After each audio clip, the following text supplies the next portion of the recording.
सबैले चाहिँ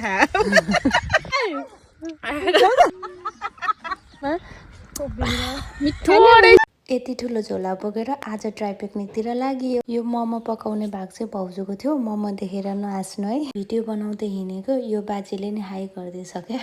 घरबाट निस्केर पार्क पुग्दा चाहिँ 2-3 बजी थियो। सबैलाई भोक लागेको थियो नि, हतार हतार खानेकुरा बनाउनुतिर लागियो। लाफिङको लागि चाहिने हरियो प्याजको पत्ता छुटेछ, फेरि लिन आएको। खानेकुरा चाहिँ अब रेडी भइसक्यो, तर भोक लाग्यो पनि फोटो चाहिँ खिच्नु पर्यो, भिडियो त बनाउनु पर्यो। अनि कोक खाने ग्लास नै छुटेछ क्या लास्टमा त। नजिकैको दोकानमा जाँदा पनि थिएन। आजको फन्नी पार्ट भनेकै हाम्रो कोक खाने जुगार हो क्या। कोक खानलाई हामीले यति धेरै जुगार गर्नु पर्यो क्या।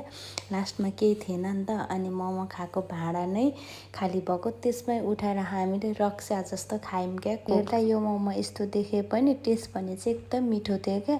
सायद हामीले कोकको ग्लास लगेको भए चाहिँ यति इन्जोय हुन थियो होला क्या। हामीले त्यति धेरै रमाइलो गरेर कोक चाहिँ खाएको थियो क्या। अगाएपछि चाहिँ हामी यतातिर लाग्यौँ चक्काचुली खेल्नु। को कोलाई थाहा छ यो चक्काचुली खेल्नु चाहिँ?